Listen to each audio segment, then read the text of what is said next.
Hello guys, I am দিদি and তোমরা দেখছো দিদিস ডে নাইট। তো চলো, আজ কিন্তু বুঝতেই পারছো থাম্বনেল দেখে কোথায় এসেছি। তো চলো শুরু করা যাক।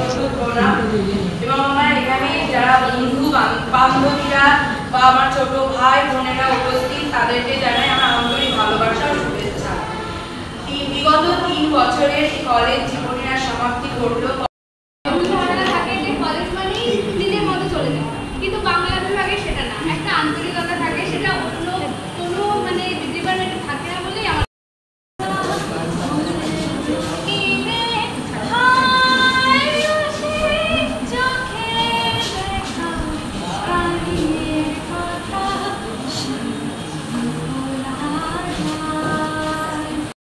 এত তাড়াতাড়ি চলে আসবে।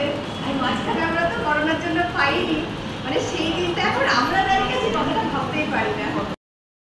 উপহার, সেই প্রেমটাকে অবলম্বন করে তোমরা জীবনে অনেক দূর এগিয়ে যাও, এই কামনাই করি। সকলে ভালো থেকো, আমাদের সাথে যোগাযোগ রেখো।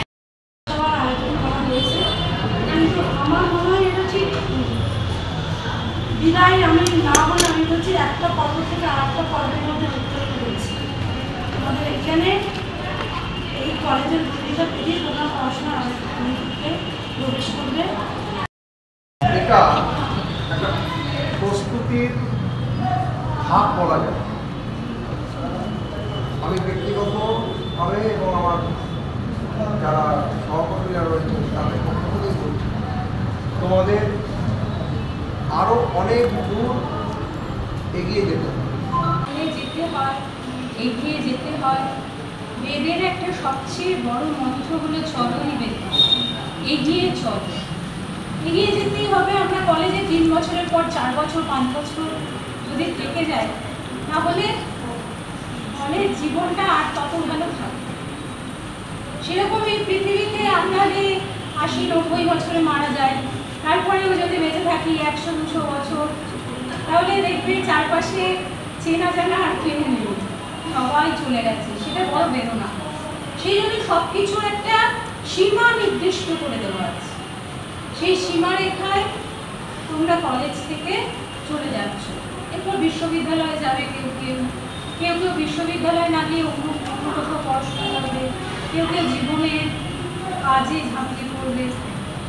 আমার একটাই শুধু বলার কথা, সবসময় মনে রেখো, এটা আমি অন্তর থেকে বিশ্বাস করি, যে আমরা যদি মানুষের পাশে থাকি, কারো সাহায্য করি, যে করেই হোক সেটা ফিরে আসবে।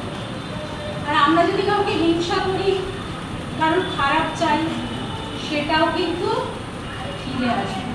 ফলে তুমি কি চাও সেটা ভেবেই জীবনে আচরণগুলো করবে।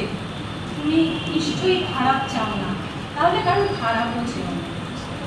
ভালো মানুষ হও, সেইটা সবচেয়ে জরুরি। আমি পড়াশোনায় খুব ভালো, কিন্তু আমি খুব খারাপ একজন মানুষ, তাহলে কিন্তু তোমাকে কেউ ভালো বলবে না। সামনে হয়তো মেনে নেবে, পেছনে সবাই নিন্দা হবে।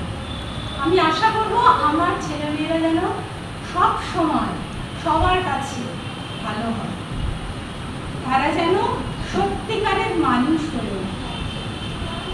আর যেটা না বললে নয়, সেটা সবাই জানে। বারবার বলি এক কথা, যদি যোগাযোগ রাখো তাহলে আমি আছি সবসময়, যে কোনো কাজে। আর যদি মনে হয় যে না ভুলে যাবো, তাহলে ভুলে যাবে। তুমি যা চাও, যে ব্যবহারটা চাও, সেই ব্যবহারটাই তুমি ফেরত পাবে। এইটা বললাম, এটা খুব বড় কথা। এটা সারা জীবন মনে রেখো, তাহলেই দেখবে জীবন ভালো হবে।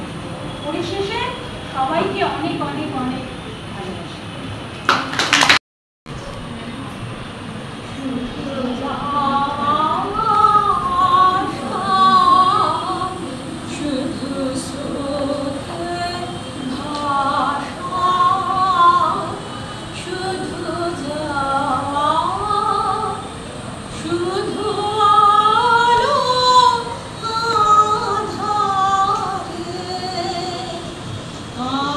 আধা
তো তারপর তো এখানে তোমরা দেখতেই পেলে যে আমাদের সমস্ত সিনিয়ররা, স্যার ম্যামরা সবাই কিছু কিছু বক্তব্য রাখলো, ম্যামও গান গাইলেন।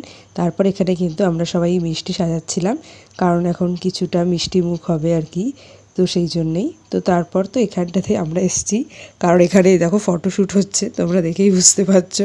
এদিকে মডেল রেডি, এদিকে ফটোগ্রাফার, ক্যামেরাম্যানও রেডি। তো যাই হোক, তারপর অনুষ্ঠান শেষে বাড়ি চলে এলাম। আর বাড়ি এসে এখানে দেখতেই পাচ্ছ ভাতের উপর রোদের আলোটা কিন্তু দারুণভাবে পড়েছে। আর আজকেই ছিল কিন্তু ভাতের সাথে চিকেন কষা বা চিকেনের ঝোল, যাই বলো না কেন। তো এখন কিন্তু আমি নিয়ে নিয়েছি একটা লেগ পিস, তার সাথে এখানে দেখতেই পাচ্ছ আলু রয়েছে। সেটা অনেকদিন পর তোমাদের একটা লং ভিডিও ছিল। তো আজকে ভিডিওটা কেমন লাগলো অবশ্যই একটা কমেন্ট করে জানিও, লাইক কমেন্ট শেয়ার সাবস্ক্রাইব করে দিও, আর বন্ধুদের মধ্যে প্রচুর প্রচুর শেয়ার করে দাও। তো চলো, এখন তো ভীষণ টায়ার্ড, তো আজকের মতো বাই। আর আজকের ওই অনুষ্ঠানের মুহূর্তে উপহার দেওয়ার সময় কিছু ফটো তোমাদের সাথে শেয়ার করলাম।